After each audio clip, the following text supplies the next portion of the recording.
Shalom, selamat siang teman-teman. Kembali lagi ya, sesi 2 deklarasi Alkitab hari ini, Kisah Para Rasul, pasalnya yang ke-11 dan seterusnya sampai pasal 20. Ada 3 kali sesi ya hari ini, karena Kisah Para Rasul ada 28 pasal, jadi dibagi jadi 3, supaya setelah live, hasil live-nya ini, filenya ini, videonya akan saya download dan akan saya share di media sosial saya, di aplikasi merah ya tentunya, supaya banyak lagi yang boleh mengetahui tentang kebenaran firman Tuhan, apa yang terdapat di dalam Alkitab ini ya, Kisah Para Rasul. Karena ini adalah kenyataan, kebenaran yang harus memang banyak orang tahu. Alkitab adalah kebenaran yang abadi, kebenaran yang sejati. Harus banyak yang tahu.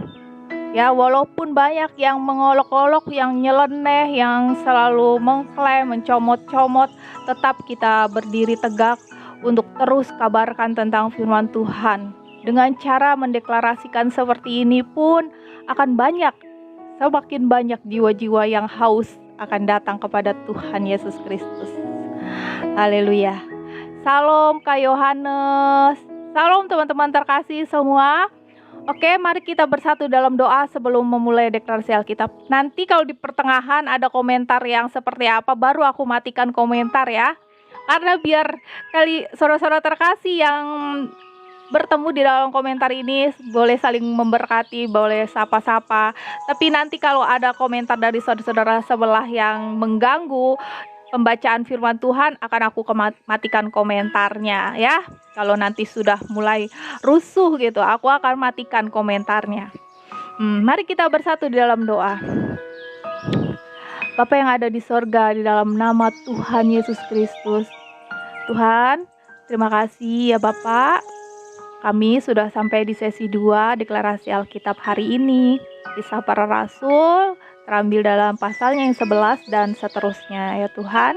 Kami mohon, kami mengharap limpahan curahan Roh Kudus-Mu boleh hadir di sini ya Tuhan, mengurapi kami masing-masing ya Tuhan, sehingga kami boleh mendapatkan hikmat pengertian yang hanya berasal daripada-Mu akan firman Tuhan yang boleh kami dengar hari ini.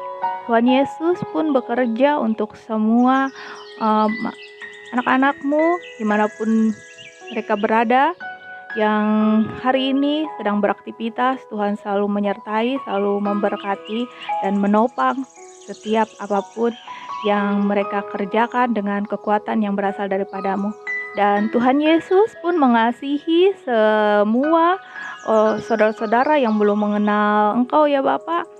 Engkau mengasihi, limpahan kasih-Mu tercurah tanpa batas, sehingga mereka boleh hadir di sini pun karena Engkau yang menghendaki boleh mendengar firman Tuhan. Tuhan Yesus, inilah pengharapan kami dan inilah doa kami ya Tuhan. Kami hendak mendengarkan firman-Mu di dalam nama Tuhan Yesus Kristus. Haleluya, amin. Terima kasih teman-teman. Mari kita bersatu di dalam deklarasi Alkitab. Shalom semuanya ya. Teman-teman, aku katakan sekali lagi, nanti kalau komentarnya mulai rusuh, akan aku matikan ya komentarnya ya. Ya teman-teman ya, nanti akan aku matikan komentarnya kalau ada saudara yang boleh masuk dan saudara yang tidak mengenal Tuhan Yesus tentunya ya, yang rusuh ya. Nanti pasti aku akan matikan. Mari kita mulai. Shalom semuanya ya, saudara terkasih. Terima kasih sudah bergabung. Kisah Para Rasul pasal 11. Kisah Para Rasul pasal 11. Petrus mempertanggungjawabkan baptisan Kornelius di Yerusalem. Rasul-rasul dan saudara-saudara di Yudea mendengar bahwa bangsa-bangsa lain juga menerima firman Allah. Ketika Petrus tiba di Yerusalem, orang-orang dari golongan yang bersunat berselisih pendapat dengan dia. Kata mereka, "Engkau telah masuk ke rumah orang-orang yang tidak bersunat dan makan bersama-sama dengan mereka." Tetapi Petrus menjelaskan segala sesuatu berturut-turut. Katanya, "Aku sedang berdoa di kota Yope. Tiba-tiba rohku diliputi kuasa ilahi dan aku melihat suatu penglihatan. Suatu benda berbentuk kain lebar yang bergantung pada keempat sudutnya diturunkan, dan di dalamnya aku lihat segala jenis binatang berkaki empat dan binatang liar dan binatang menjalar dan burung-burung. Lalu aku mendengar suara berkata kepadaku, 'Bangunlah hai Petrus, sembelihlah dan makanlah.' Tetapi aku berkata, 'Tidak Tuhan, tidak, sebab belum pernah sesuatu yang haram dan yang tidak tahir masuk ke dalam mulutku.' Akan tetapi untuk kedua kalinya suara dari sorga berkata kepadaku, 'Apa yang dinyatakan halal oleh Allah, tidak boleh engkau nyatakan haram.' Hal itu terjadi sampai 3 kali, lalu semuanya ditarik kembali ke langit. Dan seketika itu juga 3 orang berdiri di depan rumah di mana kami menumpang. Mereka diutus kepadaku dari Kaisarea. Lalu kata Roh kepadaku, pergi bersama mereka dengan tidak bimbang. Dan 6 saudara ini menyertai aku. Kami masuk ke dalam rumah orang itu, dan ia menceritakan kepada kami bagaimana ia melihat seorang malaikat berdiri di dalam rumahnya dan berkata kepadanya, 'Suruhlah orang ke Yope untuk menjemput Simon yang disebut Petrus. Ia akan menyampaikan suatu berita kepada kamu yang akan mendatangkan keselamatan bagimu dan bagi seluruh isi rumahmu. Ia akan menyampaikan suatu berita kepada kamu yang akan mendatangkan keselamatan bagimu dan seluruh isi rumahmu.' Dan ketika aku mulai berbicara, turunlah Roh Kudus ke atas mereka sama seperti dahulu ke atas kita. Maka teringatlah aku akan perkataan Tuhan, 'Yohanes membaptis dengan air, tetapi kamu akan dibaptis dengan Roh Kudus.' Jadi jika Allah memberikan karunia-Nya kepada mereka sama seperti kepada kita pada waktu kita mulai percaya kepada Yesus Kristus, bagaimanakah mungkin aku mencegah dia?" Ketika mereka mendengar hal itu, mereka menjadi tenang, lalu memuliakan Allah. Katanya, "Jadi kepada bangsa-bangsa lain juga Allah mengaruniakan pertobatan yang memimpin kepada hidup." Barnabas dan Saulus ke Antiokhia. Sementara itu, banyak saudara-saudara telah tersebar karena penganiayaan yang timbul sesudah Stefanus dihukum mati. Mereka tersebar sampai ke Fenisia, Siprus, dan Antiokhia.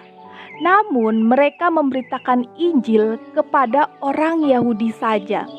Akan tetapi di antara mereka ada beberapa orang Siprus dan orang Kirene yang tiba di Antiokhia dan berkata-kata juga kepada orang-orang Yunani dan memberitakan Injil bahwa Yesus adalah Tuhan. Dan tangan Tuhan menyertai mereka, dan sejumlah besar orang menjadi percaya dan berbalik kepada Tuhan. Maka sampailah kabar tentang mereka itu kepada jemaat di Yerusalem. Lalu jemaat itu mengutus Barnabas ke Antiokhia. Setelah Barnabas datang dan melihat kasih karunia Allah, bersukacitalah ia. Ia menasehati mereka supaya mereka semua tetap setia kepada Tuhan. Karena Barnabas adalah orang baik, penuh dengan Roh Kudus dan iman. Sejumlah orang dibawa kepada Tuhan, lalu pergilah Barnabas ke Tarsus untuk mencari Saulus. Dan setelah bertemu dengan dia, ia membawanya ke Antiokhia. Mereka tinggal bersama-sama dengan jemaat itu 1 tahun lamanya, sambil mengajar banyak orang. Di Antiokhia lah murid-murid itu untuk pertama kalinya disebut Kristen. Pada waktu itu datanglah beberapa nabi dari Yerusalem ke Antiokhia. Seorang dari mereka yang bernama Agabus bangkit dan oleh kuasa Roh Kudus ia mengatakan bahwa seluruh dunia akan ditimpa bahaya kelaparan yang besar. Hal itu terjadi juga pada zaman Claudius. Lalu murid-murid memutuskan untuk mengumpulkan suatu sumbangan sesuai dengan kemampuan mereka masing-masing dan mengirimkannya kepada saudara-saudara yang diam di Yudea. Hal itu mereka lakukan juga dan mereka mengirimkannya kepada penatua-penatua dengan perantaraan Barnabas dan Saulus. Salam semua teman-teman terkasih yang baru bergabung dan untuk yang berbeda keyakinan juga ya. Aku belum saatnya mematikan komentar. Kisah Para Rasul pasal 12.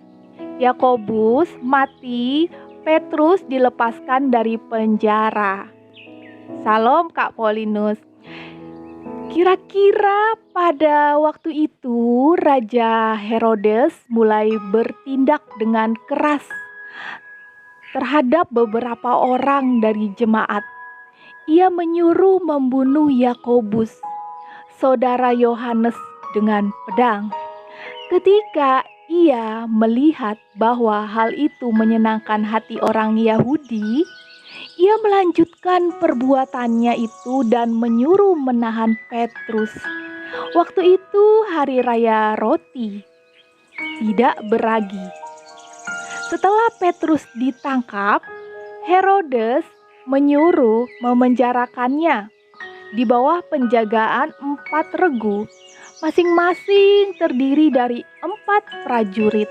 Maksudnya ialah supaya sehabis Paskah ia menghadapkannya ke depan orang banyak. Demikianlah Petrus ditahan di dalam penjara, tetapi jemaat dengan tekun mendoakannya kepada Allah. Pada malam sebelum Herodes hendak menghadapkannya kepada orang banyak, Petrus tidur di antara 2 orang prajurit, terbelenggu dengan 2 rantai. Selain itu, prajurit-prajurit pengawal sedang berkawal di muka pintu. Tiba-tiba berdirilah seorang malaikat Tuhan dekat Petrus dan cahaya bersinar dalam ruangan itu. Malaikat itu menepuk Petrus untuk membangunkannya. Katanya, "Bangunlah segera." Maka gugurlah rantai itu dari tangan Petrus. Lalu kata malaikat itu kepadanya, "Ikatlah pinggangmu dan kenakanlah sepatumu." Ia pun berbuat demikian. Lalu malaikat itu berkata kepadanya, "Kenakanlah jubahmu dan ikutlah aku." Lalu ia mengikuti malaikat itu keluar dan ia tidak tahu bahwa apa yang dilakukan malaikat itu sungguh-sungguh terjadi. Sangkanya ia melihat suatu penglihatan. Setelah mereka melalui tempat kawal pertama dan tempat kawal kedua, sampailah mereka ke pintu gerbang besi yang menuju ke kota. Pintu itu terbuka dengan sendirinya. Bagi mereka, sesudah tiba di luar, mereka berjalan sampai ke ujung jalan, dan tiba-tiba malaikat itu meninggalkan dia. Dan setelah sadar akan dirinya, Petrus berkata, "Sekarang taulah aku benar-benar bahwa Tuhan telah menyuruh malaikatnya dan menyelamatkan aku dari tangan Herodes dan dari segala sesuatu yang diharapkan orang Yahudi." Dan setelah berpikir sebentar, pergilah ia ke rumah Maria, ibu Yohanes, yang disebut juga Markus. Di situ banyak orang berkumpul dan berdoa. Dan ketika ia mengetuk pintu gerbang, datanglah seorang hamba perempuan bernama Rode untuk mengetahui siapa yang mengetuk pintu itu. Ia terus mengenal suara Petrus, tetapi karena girangnya ia tidak membuka pintu gerbang itu dan segera masuk ke dalam untuk memberitahukan bahwa Petrus ada di depan pintu gerbang. Kata mereka kepada perempuan itu, "Engkau mengigau." Akan tetapi ia tetap mengatakan bahwa benar-benar demikian, kata mereka, "Itu malaikatnya." Tetapi Petrus terus-menerus mengetuk, dan ketika mereka membuka pintu dan melihat dia, mereka tercengang-cengang. Tetapi Petrus memberi isyarat dengan tangannya supaya mereka diam. Lalu ia menceritakan bagaimana Tuhan menuntunnya keluar dari penjara. Katanya, "Beritahukanlah hal ini kepada Yakobus dan saudara-saudara kita." Lalu ia keluar dan pergi ke tempat lain. Pada keesokan harinya, gemparlah prajurit-prajurit itu. Mereka bertanya-tanya, apakah yang telah terjadi dengan Petrus? Herodes menyuruh mencari Petrus, tetapi ia tidak ditemukan. Lalu Herodes menyuruh memeriksa pengawal-pengawal itu dan membunuh mereka. Kemudian ia berangkat dari Yudea ke Kaisarea dan tinggal di situ. Herodes mati. Herodes sangat marah terhadap orang Tirus dan Sidon atas persetujuan bersama mereka pergi menghadap dia. Mereka berhasil membujuk Blastus, pegawai istana raja, ke pihak mereka.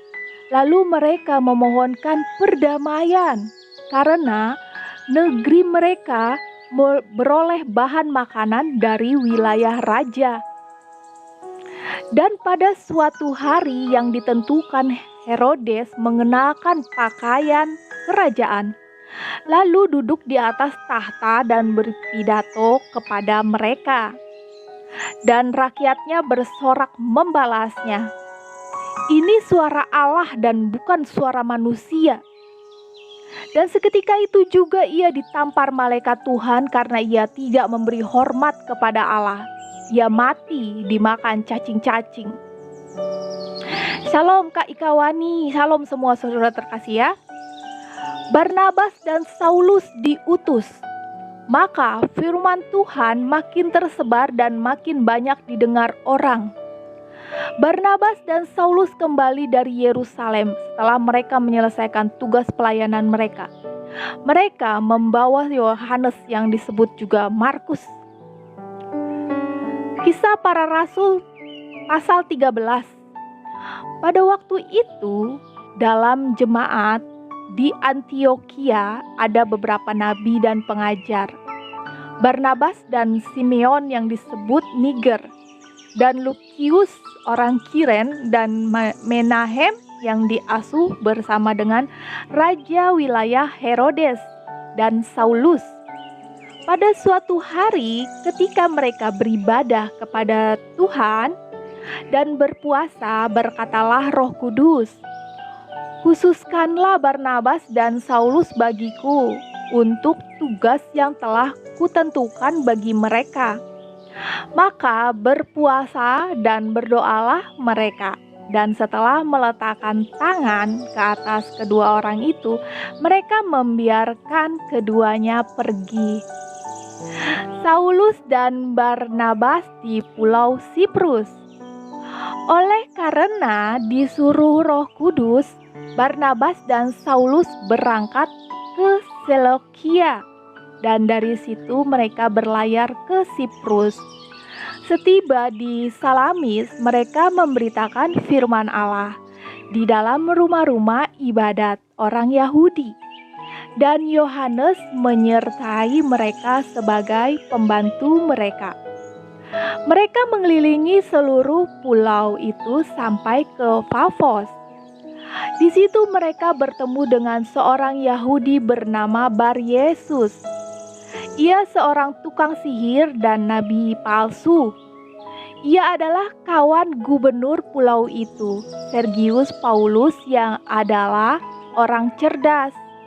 Gubernur itu memanggil Barnabas dan Saulus karena ia ingin mendengar firman Allah.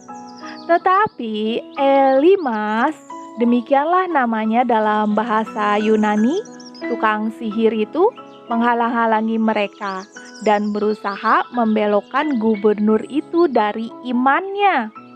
Tetapi Saulus, juga disebut Paulus, yang penuh dengan Roh Kudus, menatap dia, salam Kak Prezit, dan berkata, "Hai anak iblis, engkau penuh dengan rupa-rupa tipu muslihat dan kejahatan, engkau musuh segala kebenaran. Tidakkah engkau akan berhenti membelokkan jalan Tuhan yang lurus itu?" Shalom orang dalam, terima kasih. Sekarang lihatlah, tangan Tuhan datang menimpa engkau dan engkau menjadi buta. Beberapa hari lamanya engkau tidak dapat melihat matahari. Dan seketika itu juga orang itu merasa diliputi kabut dan gelap. Dan sambil meraba-raba ia harus mencari orang untuk menuntun dia. Melihat apa yang telah terjadi itu, percayalah gubernur itu, ia takjub oleh ajaran Tuhan. Salam Kak Kristina. Ke Antioquia di Pisidia. Lalu Paulus dan kawan-kawannya meninggalkan Pafos dan berlayar ke Perga di Pamfilia. Tetapi Yohanes meninggalkan mereka lalu kembali ke Yerusalem. Dan Perga mereka melanjutkan perjalanan mereka lalu tiba di Antioquia di Pisidia. Pada hari Sabat mereka pergi ke rumah ibadat lalu duduk di situ.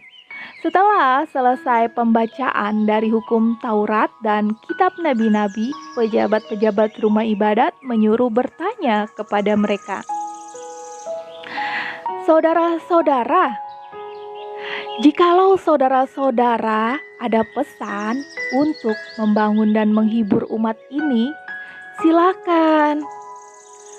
Maka bangkitlah Paulus, ia memberi isyarat dengan tangannya, lalu berkata, "Hai orang-orang Israel dan kamu yang takut akan Allah, dengarkanlah.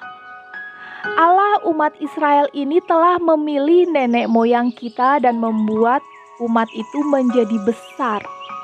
Ketika mereka tinggal di Mesir sebagai orang asing dengan tangannya yang luhur, ia telah memimpin mereka keluar dari negeri itu 40 tahun lamanya.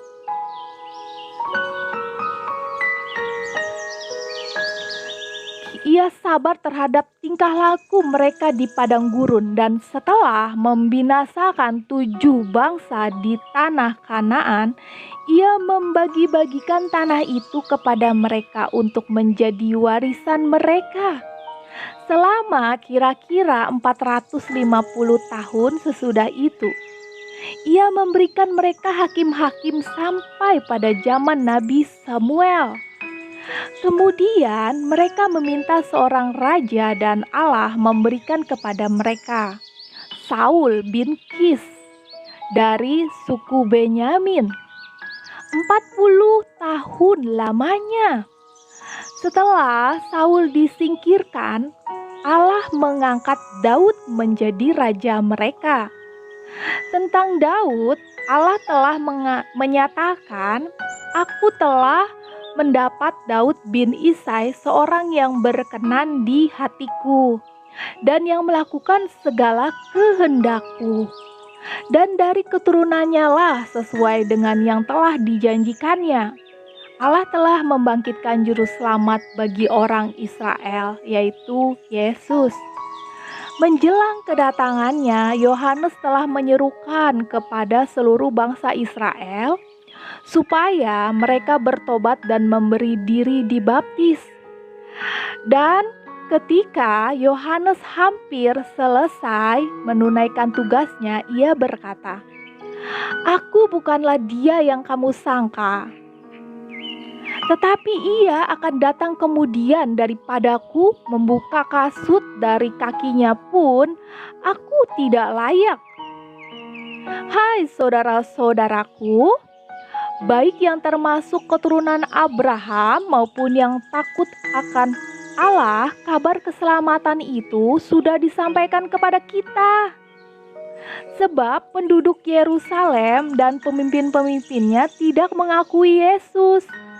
Dengan menjatuhkan hukuman mati atas dia, mereka menggenapi perkataan nabi-nabi yang dibacakan setiap hari Sabat. Dan meskipun mereka tidak menemukan sesuatu yang dapat menjadi alasan untuk hukuman mati itu, namun mereka telah meminta kepada Pilatus supaya ia dibunuh. Dan setelah mereka menggenapi segala sesuatu yang ada tertulis tentang dia, mereka menurunkan dia dari kayu salib, lalu membaringkannya di dalam kubur. Tetapi Allah membangkitkan dia dari antara orang mati, dan selama beberapa waktu ia menampakkan diri kepada mereka yang mengikuti dia. Dari Galilea ke Yerusalem. Mereka itulah yang sekarang menjadi saksinya bagi umat ini. Haleluya. Dan kami sekarang memberitakan kabar kesukaan kepada kamu, yaitu bahwa janji yang diberikan kepada nenek moyang kita telah digenapi Allah kepada kita, keturunan mereka, dengan membangkitkan Yesus. Seperti yang ada tertulis dalam Mazmur kedua, "Anakku, engkau, aku telah memperanakan engkau pada hari ini." Allah telah membangkitkan dia dari antara orang mati, dan ia tidak akan diserahkan kembali kepada kebinasaan. Hal itu dinyatakan oleh Tuhan dalam firman ini. Nanti akan aku matikan ya komentarnya ya. Teman-teman setuju tidak dimatikan komentarnya? Silakan tapping. Tetapi Yesus dibangkitkan Allah tidak demikian. Jadi ketahuilah hai saudara-saudara, oleh karena dialah maka diberitakan kepada kamu pengampunan dosa, dan di dalam dialah setiap orang yang percaya memperoleh pembebasan dari segala dosa yang tidak dapat kamu peroleh dari hukum Musa. Karena itu, waspadalah supaya jangan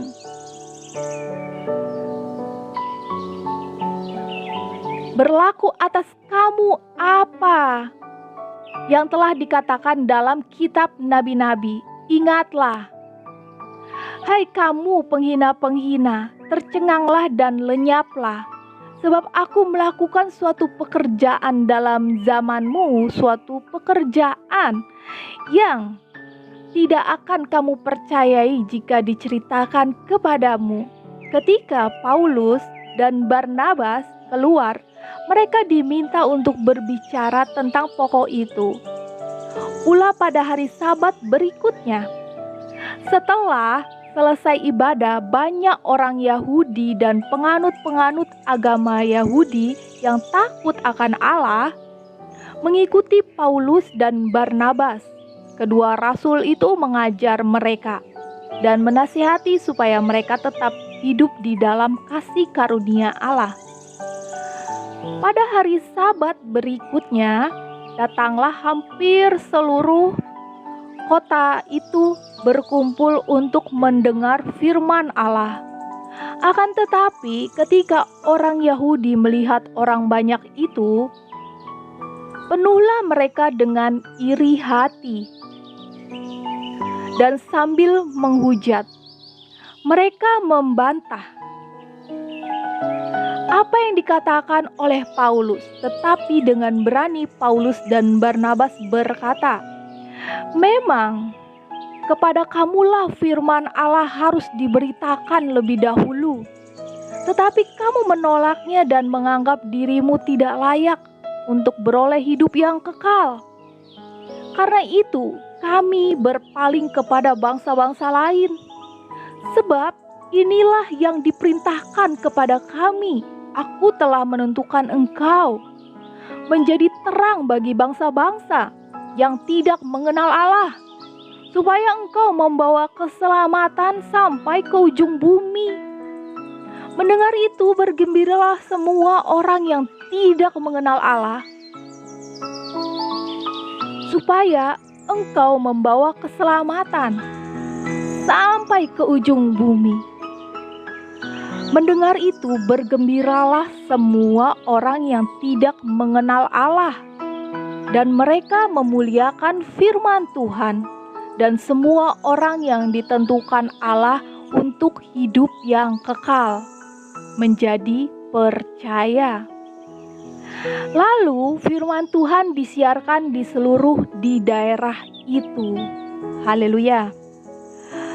Ke Ikonium, Listra dan Derbe, orang-orang Yahudi menghasut perempuan-perempuan terkemuka yang takut akan Allah dan pembesar-pembesar di kota itu, dan mereka menimbulkan penganiayaan atas Paulus dan Barnabas dan mengusir mereka dari daerah itu. Akan tetapi Paulus dan Barnabas mengebaskan debu kaki mereka sebagai peringatan bagi orang-orang itu, lalu pergi ke Ikonium. Dan murid-murid di Antiokhia penuh dengan sukacita dengan Roh Kudus. Haleluya. Shalom, shalom semua yang baru bergabung. Saudara-saudara terkasih, selamat siang. Selamat istirahat dalam aktivitasnya atau sedang makan siang ya. Kita sudah sampai di dalam Kisah Para Rasul pasalnya 14.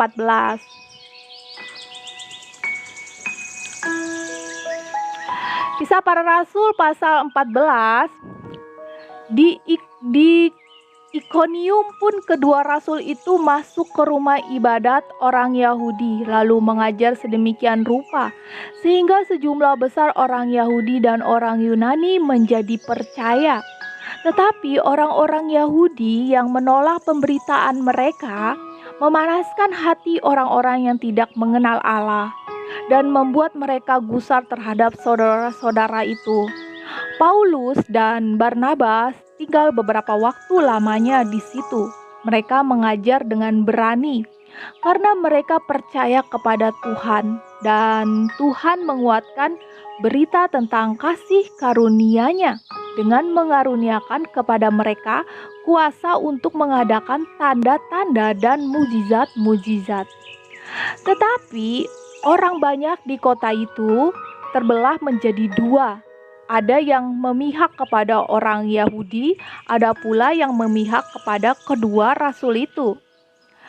Maka mulailah orang-orang yang tidak mengenal Allah dan orang-orang Yahudi bersama-sama dengan pemimpin-pemimpin mereka menimbulkan suatu gerakan untuk menyiksa dan melempari kedua rasul itu dengan batu. Setelah rasul-rasul itu mengetahuinya, menyingkirlah mereka ke kota-kota di Likaunia, yaitu Listra dan Derbe dan daerah sekitarnya. Di situ mereka memberitakan Injil. Di Listra ada seorang yang duduk saja karena lemah kakinya.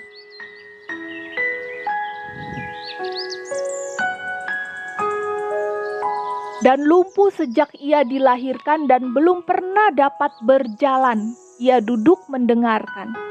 Ketika Paulus berbicara dan Paulus menatap dia dan melihat bahwa ia beriman dan dapat disembuhkan. Lalu kata Paulus dengan suara nyaring, "Berdirilah tegak di atas kakimu." Dan orang itu melonjak berdiri lalu berjalan kian kemari. Ketika orang banyak melihat apa yang telah diperbuat Paulus, mereka itu berseru dalam bahasa Likaonia, "Dewa, dewa telah turun ke tengah-tengah kita dalam rupa manusia." Barnabas mereka sebut Zeus dan Paulus mereka sebut Hermes, karena ia yang berbicara. Maka datanglah imam dewa Zeus yang kuilnya terletak di luar kota, membawa lembu-lembu jantan dan karangan-karangan bunga ke pintu gerbang kota untuk mempersembahkan korban bersama-sama dengan orang banyak kepada rasul-rasul itu. Mendengar itu, Barnabas dan Paulus menggoyahkan pakaian mereka, lalu terjun ke tengah-tengah orang banyak itu sambil berseru, "Hai kamu sekalian, mengapa kamu berbuat demikian? Kami ini adalah manusia biasa, sama seperti kamu.